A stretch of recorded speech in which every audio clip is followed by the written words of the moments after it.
General साहब, बड़ा right मौका इस आने का। मुझे तो आपसे बड़ा शिकवा है, आपसे मुराद पूरे इंस्टीट्यूशन से भी शिकवा है कि ये लाड प्यार है, ये क्या है, ये इंसाफ तो नहीं है। जिस तरह ये हमारी भी फौज है और हमने इस फौज को पहले भी बड़ा डिफेंड किया। अगर नवाज शरीफ साहब कोई बात किया करते थे डॉन लीक्स वगैरह, तो हम यहाँ मीडिया पे शोज किया करते थे। अगर यूसुफ रज़ा गिलानी साहब, वो जो मेमो स्कैंडल हुआ, पूरे मीडिया ने किस तरह साथ दिया, फौज के साथ खड़े होके, कोई कौम के साथ। यहाँ पे तो तमाशा लगा हुआ है, एक सर्कस लगा दिया है प्राइम मिनिस्टर साहब ने, और कोई उनको बोलने वाला, ये लाड प्यार है। अगर लाड प्यार भी है तो नाइंसाफी है, नाइंसाफी और नाइंसाफी है कि कोई कुछ कहने वाला नहीं है। जो हम रियासत मदीना की बात कर रहे थे, मैं समझता हूं कि हमारा कसूर है, सब गलतियां हमारी हैं, हुक्मरानों की नहीं है। हम बेवकूफ तरीन लोग हैं। हम बाद में फिर इस पे बहस मुबासा करते हैं, पहले यकीन करते हैं। हम इतने जाहिल हैं कि हमने रोटी कपड़ा और मकान को पहले एनालाइज न किया कि ये नहीं हो सकता। फिर हमें किसी ने कहा कि हम आपको एशियन टाइगर बना देंगे, हमने देखा वो भी नहीं हो सकता, लेकिन फिर यकीन कर लिया। फिर किसी ने कहा जी कर्ज उतारो, मुल्क सवारो, हम करके देंगे, हम खामड़ थे, हमने फिर यकीन कर लिया और फिर हम तबसरे करते रहे। और अब किसी ने कहा कि हम रियासत मदीना बनाएंगे, फिर हमने यकीन कर। हम हैं क्या चीज? खोपड़ी हमारे पास नहीं है, अकल हमारे पास नहीं कि हम पहले दिन ही मुंह पे मारे इनके कि क्या बातें कर रहे हो भाई, किधर से आए हो तुम, और क्या क्या हमें समझाने की कोशिश कर रहे हो। सही। सो मैं समझता हूं कि आज हमें अपने अंदर झांकना चाहिए। कब तक हम खोते बनते रहेंगे इन लोगों के हाथों? सो ये अपने लिए सोच में छोड़े जा रहा हूं कि हम बहस न किया करें, बल्कि पहले दिन ही मुंह पे मारा करें इनके कि आप जो बात कर रहे ये हैं, भी बड़ा अच्छा एंगल है सर जो मजाक, आपने दिया है। बिल्कुल जी। हमारे साथ मजाक न करें आप। हम जानते हैं आप क्या चीज हैं, हमें पता है आप लोगों के अंदर क्या है और बाहर क्या है। हमें यह भी पता है कि आपके दाएं बाएं कौन लोग बैठे हुए हैं, वो आपको क्या बताएंगे। तो मेरा ख्याल है कि सारी बहस वहां पे आके खत्म हो जाती है अगर आप पहले दिन ही इनको इन्हीं के नुक्ते के ऊपर पकड़ के तो इनको खोल के रखते। ठीक। अब बात आ जाती है दूसरी, आपने जो कही, बात यह है कि हर किसी की कोशिश रही है कि वो आर्मी को दबा ले, अपने अंगूठे के नीचे कर ले। आर्मी की कोशिश रही है, रेजिस्ट करते रहे कि ये कहीं इसमें इतनी इनग्रेस ना हो जाए कि ये पंजाब पुलिस बन जाए। सो वो बचाते रहे। और पुलिस में यही मसला है कि जो पोस्टिंग्स और ट्रांसफर्स पॉलिटिशियन अपनी मर्जी की जब कराते हैं तो वो अपनी ताबेदारियों और अपनी वफादारियों के लिए करते हैं, जिसके नतीजे में वो फोर्स बर्बाद होकर रह जाती है। यहां जो सिस्टम है आर्मी का, जब ये नाम तजवीज करते हैं तो प्राइम मिनिस्टर की चॉइस इस हद तक होती है कि आप 3 से 3, 4 या 5 भी नाम दे देते हैं। उसका एक क्राइटेरिया है। पहली बात तो कि आर्मी देखती है कि सूटेबल कौन लोग हैं जो ये काम कर सकते हैं। फिर वो ये देखते हैं कि इन लोगों को स्पेयर किया जा सकता है। कोई ऑपरेशनल जिम्मेदारी तो यहाँ ऐसी नहीं है कि जो ज्यादा अहम हो उसके लिए। फिर वो ये देखते हैं कि क्या इसकी कैरियर रिक्वायरमेंट, क्योंकि आर्मी में कैरियर मैनेजमेंट भी चीफ ऑफ आर्मी स्टाफ की जिम्मेदारी है। कल एक आदमी प्रमोशन के लिए अवेलेबल ना हो सिर्फ इसलिए कि चीफ ऑफ आर्मी स्टाफ ने उसको किसी ऐसी जगह लगा दिया जहां वो कंडीशंस पूरी नहीं करता, तो वो जाके कह सकता है कि जी मेरे साथ क्या इंसाफ किया आपने।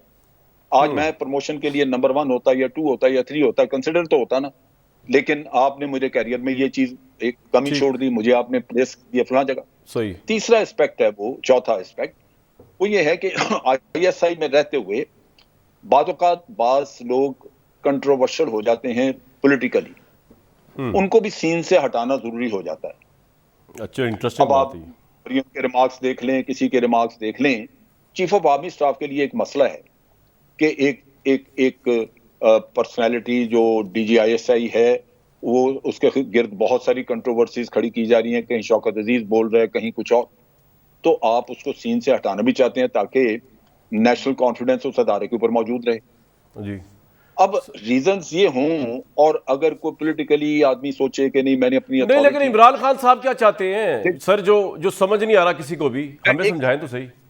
एक सेकंड जी सर। मैंने जो सुना है वो कहने को तो कहते हैं ना कि जी प्रोसीजर मिस्टेक ये वो, सुना ये है कि वो रखना चाहते हैं, फैज हमीद को कंटिन्यू करना चाहते हैं।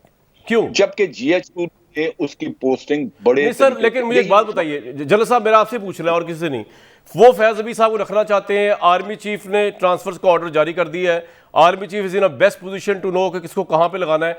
सवाल ये कि इमरान खान क्यों रखना चाहते हैं? ऐसा क्या काम है जो वो चाहते हैं, जो दूसरे डीजीआईएसआई भी तो प्रोफेशनली वही करेंगे ना जो प्रोफेशनली ये कर रहे हैं। फैज मैं साहब। एक चीज आपको बताऊं, ये हो नहीं सकता कि आर्मी चीफ ने इनको वर्बल उनसे डिस्कशन और अप्रूवल के बगैर ये पोस्टिंग ऑर्डर निकाला। ये नहीं हो सकता, मैं ये मानने को तैयार नहीं कि वर्बल। नहीं सर, जनरल साहब जो मेरे सवालात टेक्निकल मुख्तलिफ है, आपके जवाब थोड़े मुख्तलिफ आ रहे हैं। मेरा पहला सवाल आपसे ये सर, बड़ा टू द पॉइंट, कि प्राइम मिनिस्टर इमरान खान क्या चाहते हैं जनरल फैज साहब से करवाना, जो दूसरे, मैं समझता हूँ जनरल फैज भी बड़े प्रोफेशनल DGI है और प्रोफेशनली काम किया है, मेरा ये कहना है। दूसरे DGI भी उसी तरह प्रोफेशनली काम करेंगे, तो उनकी सुई क्यों अटकी है प्राइम मिनिस्टर की? वो आपका तजिया चाहिए मुझे उसके ऊपर सर। देखिए, बज़ाहिर जो हमें कहा गया है या मैंने सुना है वो यही है कि वो चाहते हैं कि अफगान पॉलिसी की कंटिन्यूएशन के लिए इस आदमी की यहाँ जरूरत है। जबकि मैं आपको यही बताने लगा था कि ये चीफ ऑफ आर्मी स्टाफ ने इनकी पोस्टिंग करते हुए इस एस्पेक्ट को पूरी तरह कवर किया है। वैसे तो पोस्टिंग करने को हो सकता था कि इनको कराची भेजते। सर इस आर्गुमेंट की कोई टके की वैल्यू पाकिस्तान में इसलिए नहीं है कि पाकिस्तान के सारे फॉरेन स्ट्रेटेजिक मामला फौज संभालती है। अब मैं अगर आपको मिसालें देना शुरू करूं कि जहां जहां इन्होंने बिगाड़ पैदा किया 3 साल में, वो बाजवा साहब डायरेक्टली जा जाके वहां किस तरह उन्होंने ठीक किया, तो ये तो सवाल ही, ये तो लोगों को मिसलीड करने वाली बात है। तो असल वजह कुछ और है जनरल साहब, मैं दोबारा आपके पास आके पूछूंगा। और आपने मेरे एक और सवाल का जवाब भी दिया कि नवाज शरीफ और गिलानी साहब ने ये किया होता ना अगर, तो उनके साथ जो हाल होना था या मीडिया पे भी और वैसे भी, इनके साथ कोई खास लाड है प्राइम मिनिस्टर के साथ? इससे ज्यादा मेहरबानी आपने मुझे बात नहीं करने दी। जी सर, जी सर। तो मैं नवाज शरीफ वाली बात आपको बताऊंगा सारी। सर जब नवाज शरीफ साहब ने बदलना था तो उन्होंने 3 आदमियों का पैनल तैयार किया गया, जनरल मुशर्रफ ने तैयार किया। उन्होंने टेलीफोन करके कहा कि नहीं पैनल रखे अपने पास, मुझे चाहिए जियाउद्दीन भट्ट। तो आर्मी ने कहा जी ठीक है ले लें, अवेलेबल है। लेकिन उसका नतीजा क्या हुआ कि सर मेरा सवाल ये नहीं जनरल साहब, आई एम सॉरी, मैं बसत एहतराम कह रहा हूं, मेरा सवाल ये नहीं, मैं ये कह रहा था आपको, अगर ये सब कुछ नवाज शरीफ ने किया होता, इस तरह पोस्टिंग के साथ डिले टैक्टिक्स, पूरी पोस्टिंग को लटका के आर्मी के डिसिप्लिन में इंटरफेयर करके तमाशा लगाया होता, तो फिर उनका हाल क्या होता? मैं दोबारा आता हूं आपके पास, जरा बाकी पैनल से ले लूं मैं।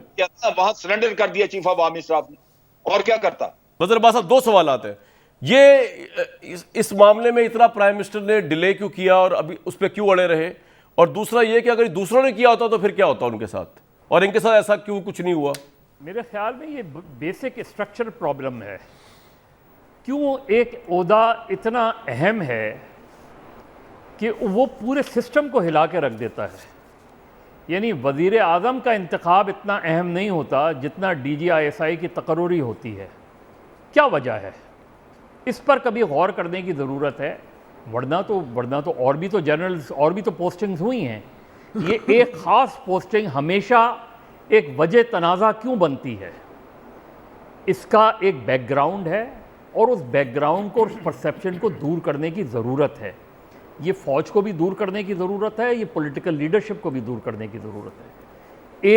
एक ऐसा ओहदा होता है जिसकी तकर्रुब बढ़ना क्या है, यानी अगर प्राइम मिनिस्टर की सवाबदीदी इख्तियार है, तो मुझे ये भी डिबेटेबल बात है कि अगर एक प्राइम मिनिस्टर को ये पता ही नहीं है इसका, और सिर्फ इमरान खान नहीं, जितने भी वज़ीर आज़म ले लें, कहा यह जाता है कि ये मिनिस्ट्री ऑफ ये प्राइम मिनिस्टर के अंडर होती है, लेकिन प्राइम मिनिस्टर को उसके स्ट्रक्चर का उस तरीके से ब्रीफ नहीं होते कभी भी। ये हमेशा आर्मी के ही लेफ्टिनेंट जनरल्स होते हैं, पहले मेरे ब्रिगेडियर थे, फिर मेजर जनरल हुए, अब लेफ्टिनेंट जनरल्स होते हैं। लेकिन असल इशू क्या है? असल इशू इसका पॉलिटिकल कैरेक्टर है, और वो पॉलिटिकल कैरेक्टर की वजह से एक ओहदा इतना अहमियत इख्तियार कर गया है। अगर आप इसको पॉलिटिक्स से बिल्कुल डिटैच कर दें, और इसमें ज़ाहिर है जुल्फ़िकार अली भुट्टो के ज़माने में जब वो पॉलिटिकल सेल बना, उस वक्त से ये चीज़ें चली आ रही हैं और वो बढ़ती चली गई। इसको कम करने की कोशिश नहीं की गई, इसको डिटैच करने की कोशिश नहीं की गई। कहा यह ज़रूर जाता है, लेकिन हमें भी ग्राउंड रियलिटीज़ पता है कि इलेक्शन में जब चीज़ें होती हैं, और शायद इमरान खान साहब के इलेक्शन प्लान का ये हिस्सा हो, जिस तरह नवाज शरीफ साहब के इलेक्शन प्लान का हिस्सा हो, जिस तरह उससे पहले जरदारी साहब ने कोशिश की कि जो है वो इंटीरियर मिनिस्ट्री के अंडर आ जाए, नवाज शरीफ साहब अपने मनपसंद, ऐसी क्यों चीज़ होती है? और वो इसलिए होती है कि एक बैकग्राउंड है, एक हिस्ट्री है, जिसकी वजह से ये सब कुछ होता है। सही। तो अगर उस वजह को हम दूर कर दें, तो मेरा नहीं ख्याल कि ये कभी भी हम इसको ये तो बड़ा बहुत जायग्नेटिक टास्क आप दे रहे हैं कि उस वजह को अगर दूर कर दें। ठीक है,